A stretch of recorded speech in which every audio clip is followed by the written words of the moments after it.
America Meditating Blog Talk Radio Show. We collect wisdom, hear stories, and inspire each other. I'm Sister Jenna. Tune in live from Monday through Friday at 8 a.m.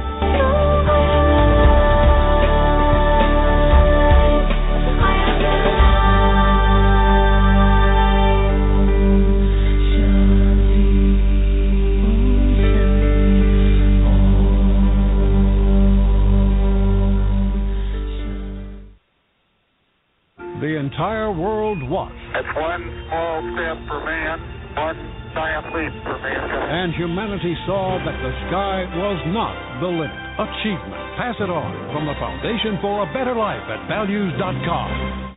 Do you like to meditate? Have you tried to meditate? Have you struggled with meditation? Why don't you visit one of the Brahma Kumaris Meditation Center? Visit brahmakumaris.org. Hello and welcome to America Meditating. I'm your host, Sister Jenna. We're broadcasting live from the beautiful Meditation Museum in downtown Silver Spring. I hope this show finds you in a good state of consciousness, more than anything, physically feeling a little bit better.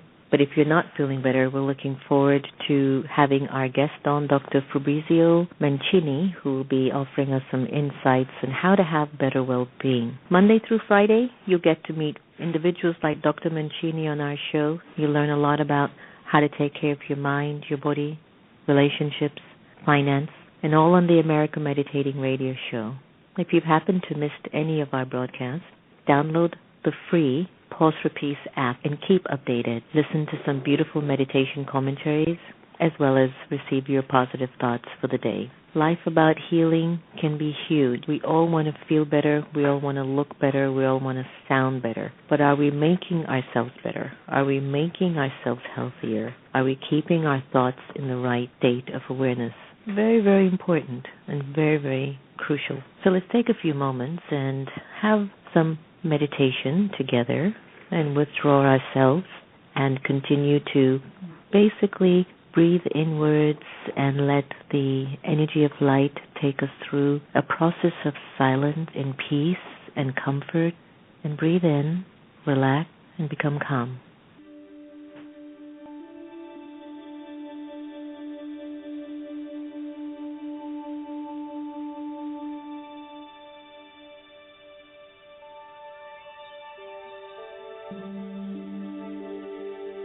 Om Shanti.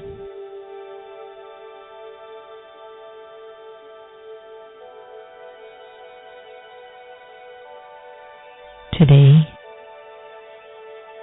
I am calm, and I will stay calm and cool. I will remain inside of myself, peaceful, calm, and cool. And as I walk and move around at work, I share the vibrations of coolness and peace from inside me.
it hurts just to see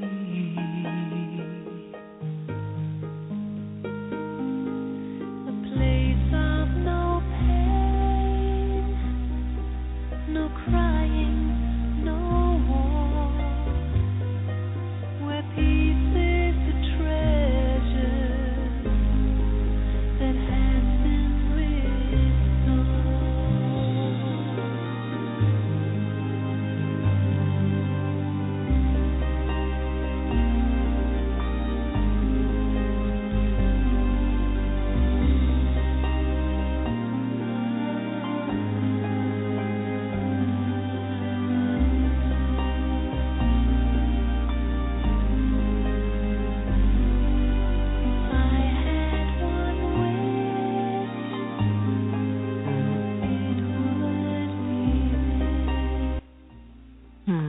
What an incredible song. If I had one wish, what would it be? Would you wish for health?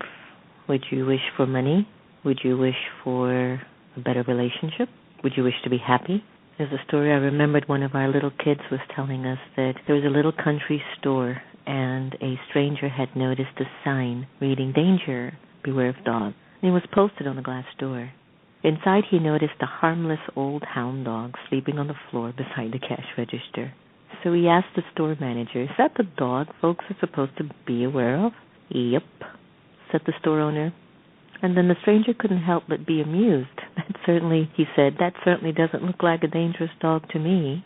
So why in the world would you post that sign?" And the owner replied, "Because before I posted that sign, people kept tripping over him." And you know why I thought that was so cute when my little teenager told me that joke? It was because sometimes I wonder if a lot of our illnesses are within our own head, or is it something that we just hold on to and make it into something real for us? Well, why don't we turn to here we go, Fabrizio-Mancini, a world-renowned chiropractor, health and wellness expert, internationally acclaimed educator, President Emeritus at Parker University, is the author of the best-selling books, The Power of Self-Healing, as well as 4 Steps for Living a Fabulous Life. He also co-authored Chicken Soup for the Chiropractic Soul and The Well-Adjusted Soul. So a frequent guest of radio and television programs, he has been featured on Dr. Phil, The Doctors, Fox News, numerous syndicated morning shows. He also hosts a popular radio show called Self-Healing with Dr. Fab, and Dr. Mancini has given testimony to the White House Commission for Complementary and Alternative Medicine efforts to improve lives, which have been recognized in numerous honors. On the America Meditating Radio Show, we are pleased to welcome Dr. Fabrizio. Good morning. Good morning, sister. How are you today? I am wonderful. I love doctors, because when I leave them, I feel better. Well, I often say, for Parker University, I served as the president for almost 14 years, and I've always said to them at orientation that our hope is to make you the best doctors that we can make you, but most importantly, hopefully, help you become a healer. There's a difference between doctors and healers, and to me the healers are the ones that exercise that intuitive nature that we have, the ones that we align with nature in such a way that our educated mind is not the only one making the decisions, but it's also this intuition behind us that is so much wiser than any education that we can get from books. That's important because nowadays, I wonder how much do medical schools actually teach these up-and-coming new physicians about something that has a lot to do with a holistic approach towards healing? Is that pretty much more of a norm in medical universities?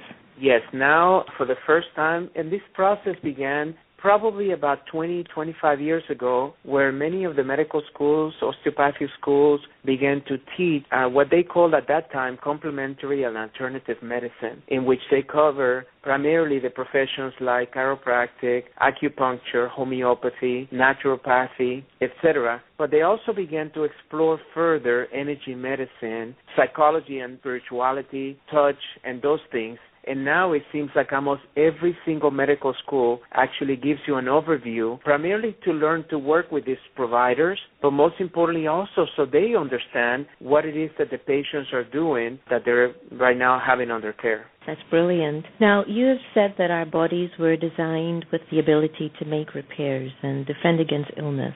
or injury, and that we are actually self-healing creatures. What inspired your advocacy and passion towards self-healing? Well, my story is very simple. When I was 17, I had a dream that I wanted to become a doctor. And from then on, even though I was a good guy, it kind of made sense for me that I wanted to be able to share with the world healing.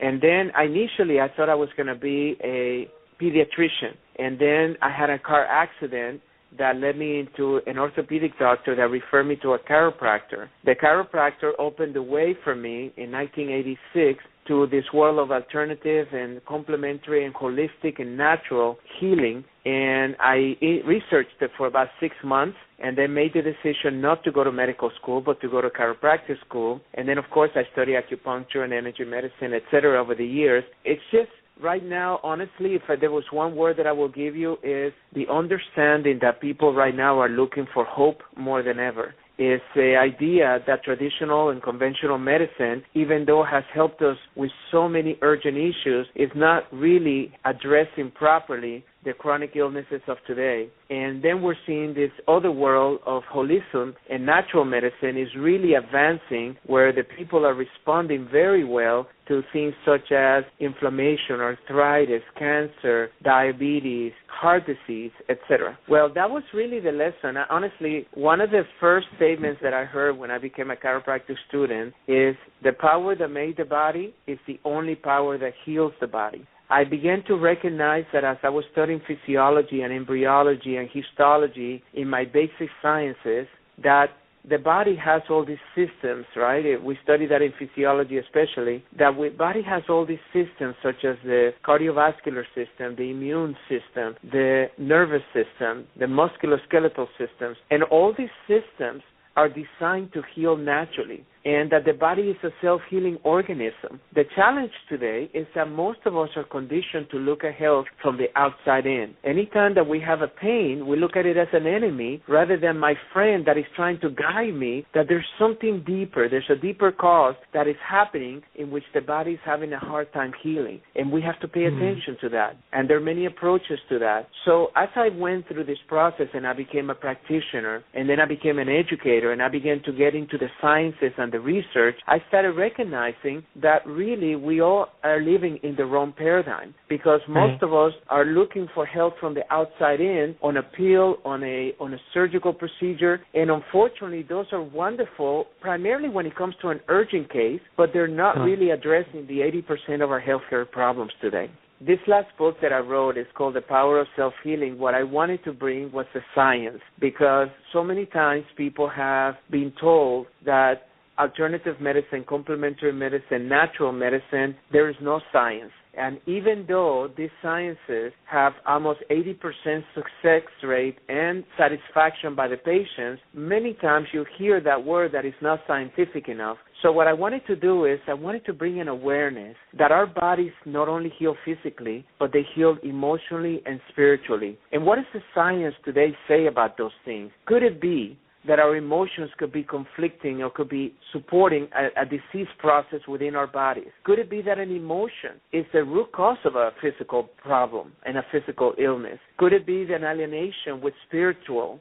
could be the cause of many of these challenges like depression that we suffer today? One of the most overprescribed medications today, which is antidepressants, could it be another answer out there? Could it be a way that we can help these individuals heal naturally without necessarily the side effects of these medications? So, and what I'm here to really bring an awareness to is for individuals to take a look at how they're living their bodies, how they're living their lives, to recognize that our bodies are the one thing that we cannot trade, right? We can trade our houses, we can trade our cars, we can even trade our shoes. So we don't have to take good care of them if we wouldn't want to. But where else are we going to live if we don't take care of this body? And if we can start understanding the body as paying attention to the emotions that heal us, the emotions that make us sick, perhaps understanding that, our spirituality is an essential component to our well-being, and then we begin to recognize what life is all about. And that if we're not fulfilling our true health potential, how can we ever fulfill our true life potential? Well said. You emphasize on the science of spirituality and healing. And where I understand spiritual dimensions, the soul lives inside of the body And based on what the soul experiences, the vibrations from those experiences spread through the body. Whatever might be the particular area of experience that it's grappling with, whether it's insecurity, worthiness, sense of anger, rage, self-doubt, or love, or peace, or purity, whatever's that energy in the soul, that sends a signal to the body over a period of time, and it creates illnesses. Okay, when we talk about healing the body and the soul, I would like for you to tell our listeners, what is your definition of the soul, and how do we start to heal from a soul level first? A great question, because, the soul, there's been many debates as to where does it live, where does it live? Is it part of our minds? Is it part of the brain? Is it a space? If you talk to some of the quantum physicists, they will say that it's just an empty space because we're all empty spaces. If we go into the electron levels, and you can take this to such a deep, infinite level, but for me personally, the soul is really the connection that we have with something greater than ourselves. It's that expression within ourselves that is connected with universal intelligence. We may call it innate intelligence, we may call it inner wisdom, we may call it soul, but it's that something that lives within us, but it's the one thing that leaves us after we're gone. We've done many studies in which we have measured the body's weight before and after death. And after death, what happens is that there is a fraction that is less weight, because many scientists believe that is the soul departing within our bodies, and it moves into something else. So it goes from this physical form back to the spiritual form. One of the greatest lessons, sister, that I learned 27 years ago, it was Dr. Wayne Dyer, one of my close friends and a big mentor of mine. And he said to me, Fab, the day that we recognize that we're not human beings living a spiritual experience, but that we're spiritual beings living a human experience. Spiritual beings living a human experience. That began to change my paradigm in how I choose to live my life, how I choose to see others, how I choose to see my relationships. So I see my body as an imperfect human being that comes in through this earth form into this physical form, already imperfect. Or do I choose to deal with the spiritual component of myself, the soul component of myself? So that will be my first teaching. My first lesson will be to begin to heal from a soul perspective. You must see yourself as a soul. You must see yourself. You must treat yourself as a spirit. You must embrace the amazing perfection that you have within yourself. Is the greatest miracle that you have. And as we learn the physical body, we learn that our bodies are created to create miracles, but we must be open. So that will be my second lesson. As an individual that wants to heal from the soul, you must be open to miracles, because what happens is that educated minds, right, are going to always tell you and give you percentages of what you have and what percentages of prognosis that you may have and how long do you have to live. And year after year, we're seeing people heal from conditions that were told them that they would never heal from.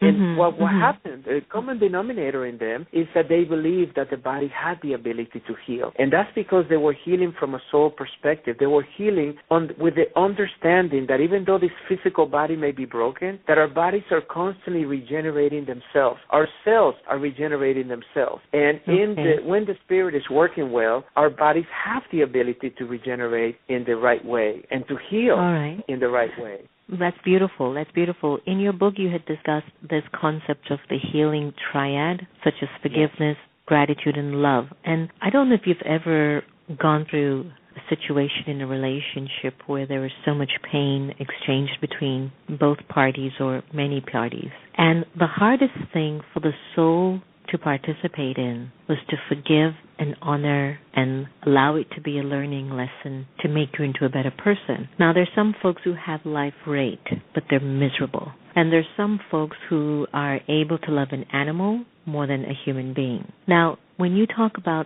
healing triad of forgiveness, gratitude, and love, as easy as it seems for me, because I think they're very easy, what does research tell us about the effect of emotions, positive and negative, on the health, but in particular these three areas that you have outlined? It's very critical, and the reason that I spend so much time and energy looking at this is because all of these emotions change brain chemistry. And when you change brain chemistry, that means the chemicals that the brain produces, you can can either get sicker or you can get better. What we notice is that, for instance, an attitude of forgiveness, right? When you're dealing with something that really is painful, whether it's an individual that broke your heart, whether it is a boss or a business partner that took advantage of you and left you bankrupt, whether it is, somebody that lied to you when you trusted in them. What we notice is that when you exercise forgiveness, you bring cortisol levels down, which cortisol is the negative hormone that creates a lot of the diseases today because it's linked to creating inflammation. And it brings chemicals such as norepinephrine or dopamine, which are chemicals that are making you happy. There's been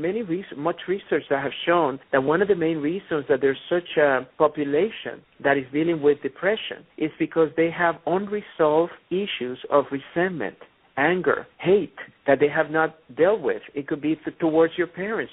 I'm a parent. I have 2 incredible children, and I can tell you that parents do the best they can. But sometimes, we have parents that have issues in which they go into a physical abuse. I give you a perfect example. I had a patient that came to me devastated because she had found the man of her dreams. And all her life she had sabotaged every relationship she had. So when I asked her the question, why do you feel that this is something that you're doing? She told me something she said she never told anyone else. When she was 16 years old, she was sleeping. Her father walked into the room drunk, lay next to her, raped her, left the room, and never talked about it again. She never felt that she could trust a man. She never told her mom. She never confronted her dad. So all these years of dating, she just kept thinking there is no man out there that I can trust. She was having a hard time forgiving her father. So I took her through a very simple exercise to forgive her father, even though her father had passed away. Once she did that, she was able to actually release all of that anger and became happy again, and not only married this individual, but even now that it's been almost 15 years later, she still tells me that healing happened instantly when she was able to forgive. We need to learn to forgive. Yes.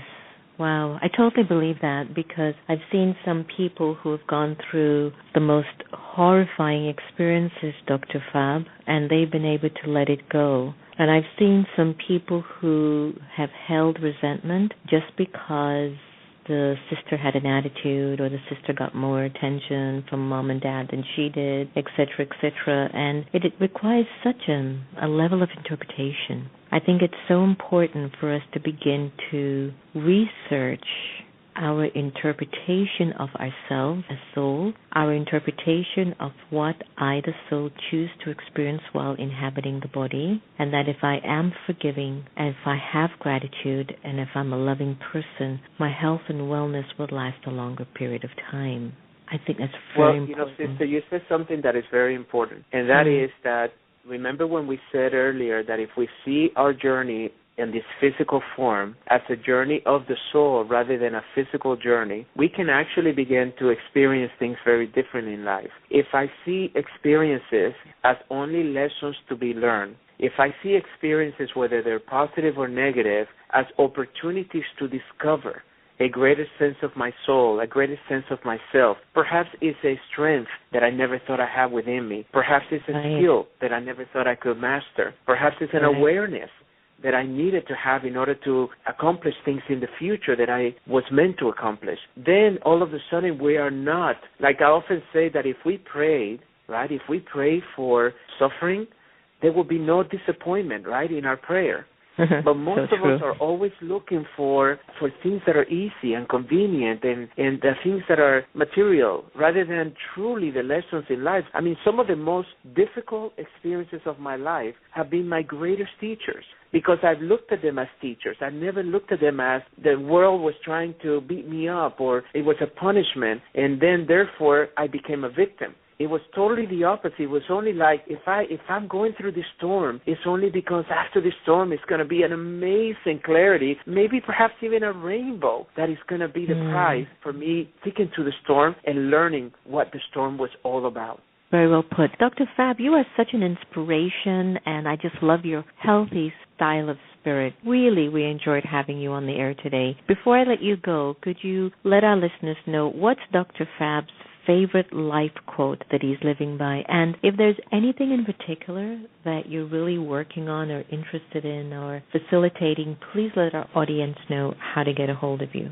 Well, I would say, I have so many quotes, but I would say the first one that comes to me is Mahatma Gandhi, and that is to be the change that you would like to see in others. I believe that all of us, if we see something out there in the world, and even if we don't, if we become that something, we are inspiring and influencing more people that way than by just trying to tell them what to do. Just become that change, whether it's more happiness, whether it's more abundance, whether it's more love. Just become that change, whether it's more peace. You become that change, and you'll see how the world begins to change around you. As far as getting a hold of me, if you go to my website, it's dr-fab-mancini.com. So D-R-F as in Frank, ABRIZIOMANCINI.com, dr-fab-mancini.com. There you can actually get some free videos that you have that will give you great tips of my last 25 years of researching, and I call them self-healing tips. And also, I have a new program there that is called 30x30, in which I created 30 guided meditations of the 30 most important lessons that I've learned in my 30 years of personal development for you to be able to experience, because they're beautiful meditations, for you to experience what they will feel like if you had already accomplished them. And you have the ability to get it from there too. But just keep keep in contact with me through Facebook, through Twitter, and I would love to help. And if I can help you in anything, don't hesitate to just send me an email through my website, and I'll be more than happy to help. That's beautiful. Dr. Fab, thank you so much for being on the American Meditating Radio Show, and continued success in everything that you do. Thank you, sister, and I appreciate so much that you are bringing such awareness and love and peace into the world. So thank you for having me. You honor me. You're welcome. Take good care. Thanks. It's about the way that you feel. It's your enthusiasm, intoxication, and I really like Dr. Fab's healing triad: forgiveness, gratitude, and love. You've been listening to America Meditating Radio Show, and if you happen to want to spread this particular show to your friends, just invite them to download the Pause for Peace app. Come by the Meditation Museum if you happen to be in the neighborhood. And remember, no one can take away your happiness unless you give them permission. But as we evolve as human beings, we will cultivate the ability to love each other the same. Take care, everyone. And we'll now end our show with the beautiful voice of Kristen Hoffman.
Thank God.